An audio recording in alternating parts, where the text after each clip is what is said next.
We live like in a society where people think that if you vaccinate your kids, they're going to get autism, and that's like the worst thing in the world. So in a world living, I mean, in us living in a world like that, how can we teach all of our brothers and sisters in the world to be more accepting?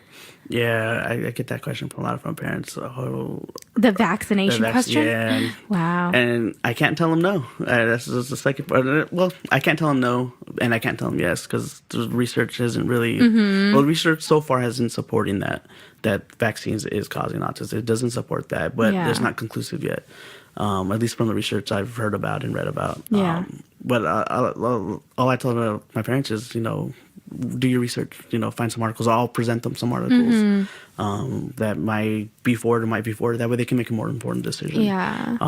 But to help with things like that is just teaching parents or teaching everybody. Yeah, educating people. I think that's the only way that we come together in any situation is educating. Exactly. Because of all the awareness that's been going on, more so, it's... studies have now found that children, 1 in 58 kids have autism. It used to be 1 in 68. Wow. So it's more prevalent now, but it's not because... And some people might misconstrue that. Pointing at the vaccines. Yeah, it's like, oh, everyone's getting vaccines, and so there's more kids with autism. It's like, no, it's the awareness that has increased, and so it's being diagnosed more. Maybe it was always 1 in 58, but we just weren't looking. And research is showing that it's probably more than that, but from the data that we have, we can only say it's about 1 in 58, but it's probably a lot more than that.